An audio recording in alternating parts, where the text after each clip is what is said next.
Niners Browns is here. We're all anticipating a new quarterback coming to the field. Tony, Camino there. I'm Andy Billman here. It has been a grinding bye week. Usually bye weeks are more welcoming. Now for our Browns, no Watson, no Petonio, possibly no Njoku. Tony, how are you feeling coming into this game?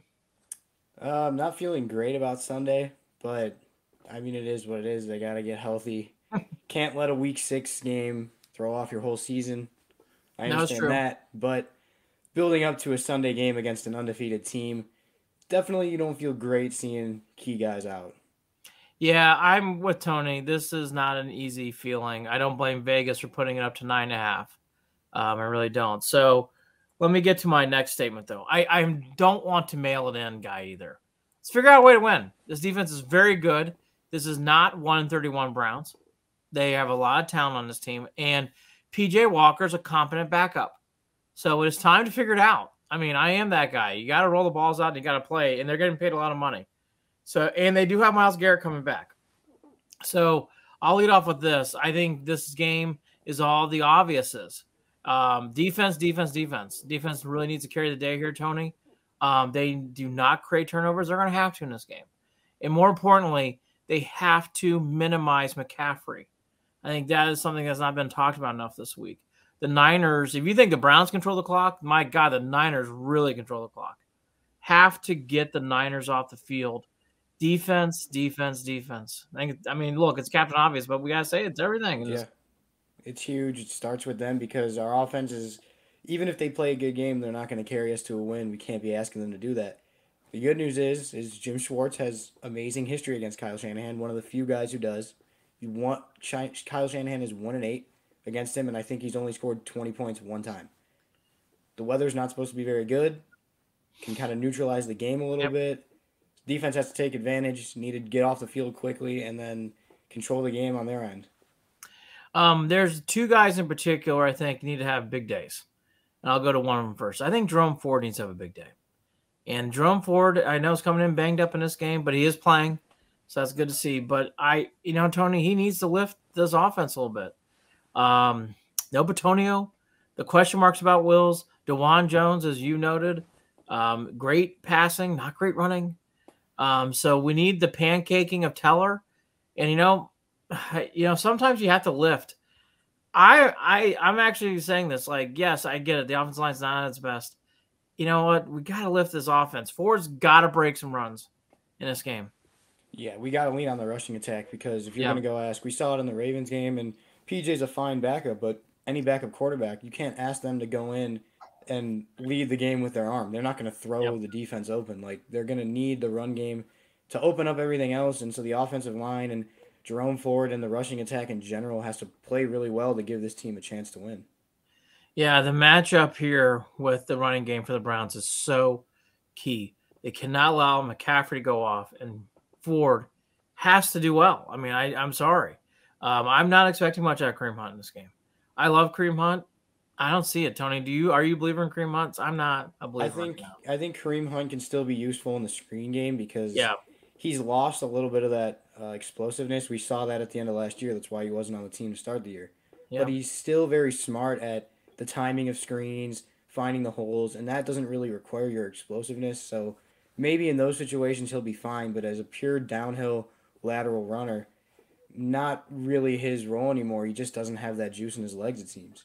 Yeah. Pure Strong, by the way, is another guy. We've traded for him. Let's go. let's Yeah. see what you got here. I also think this is a big game for Stefanski, and I'm going to tell you why. This would be easy to be a blown out, get the doors blown off. Hey, next week's an AFC game against Indianapolis, and blah, blah, blah. It'd be great to see this team show some guts, even if they lose.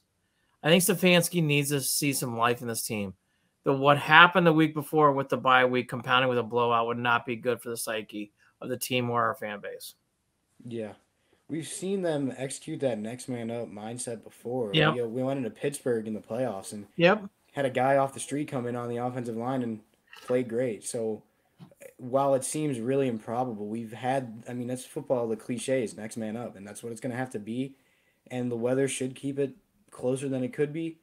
I agree. They don't need a win. A win would be huge. I think a Yeah. win, if they can steal a win, that changes the whole trajectory of the year because it takes the pressure off the next couple of weeks. But even just a moral victory, I'm not the biggest believer in moral victories, but I hear. if you can get out of there and feel good about the way you played, at least have something to take away from that going into these next couple of weeks, that's big. A blowout would just not be fun to watch, but it might happen. But again, I would agree. It'd be nice to see everybody continue that attitude of feeling Yeah. good about this game, about just not, oh, we got blown out after the Ravens game, after all that's going on.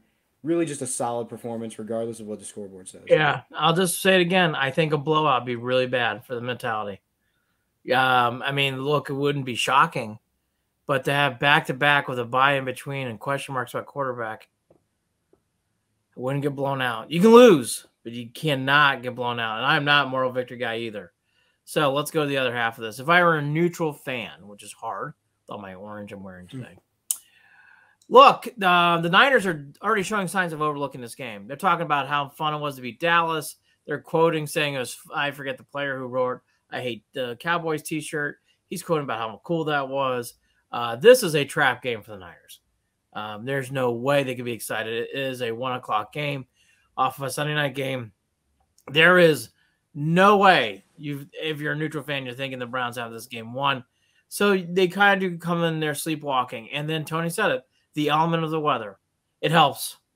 Anything crazy wind, crazy anything in this game would really go a long way. So I guess that's where we come off on this. But I agree with Tony. There is no moral victories. It'd be great to see the Browns figure out a way to win. This defense is very good, and they're healthy. There's no one missing from the defense. Got to figure out how to way to win this game. Yeah, the defense just needs a little bit of help from the offense because as long as the offense just can't go three and out, three and out, Yeah. three and out. We need to move the ball a little bit, help improve the defense's field positioning because that's going to be the way we score. Either turnovers or the defense coming up with a big stop to flip the field, and then the Browns only need to go get one first down to get in field goal range. That's going to Yep. be the way we score. If now maybe they come out and have 80-yard drives tomorrow, and I don't really see that. And if it does, great. I see the way we win controlling field position with the defense, the offense controlling field position too. That's really, and especially in a game with the weather, that's it. You're playing for field position. The aggressiveness from Stefanski has to be dialed back, unfortunately. I know it's going to be hard, but when you're playing for field position, sometimes the analytics still might say go for it, and usually it is the right call. But with backups on the offense and with having to play for field position, it's probably going to be another day where you need to be a little more conservative and just trust your defense to help you out. Yeah, I would put Elijah Moore back in the back playbook pages, and I would call on Amari Cooper when you have to throw. Cooper does not get enough credit, as I said. He's a star. Get him the ball. Walker, I would throw to him 20 times. I wouldn't even care. They only get a 10, it's fine. Get the best player the ball to get the ball down the field. And I agree with what Tony's saying. The analytics needs to take a backseat in this game. It's about heart and pride. It's time for the Browns to show some pride. Monday, we'll be reviewing hopefully a victory, but between now and then, Sunday, 9 a.m., Tony and I will be there bright and shining, ready to talk more about the Browns and Niners. See you then.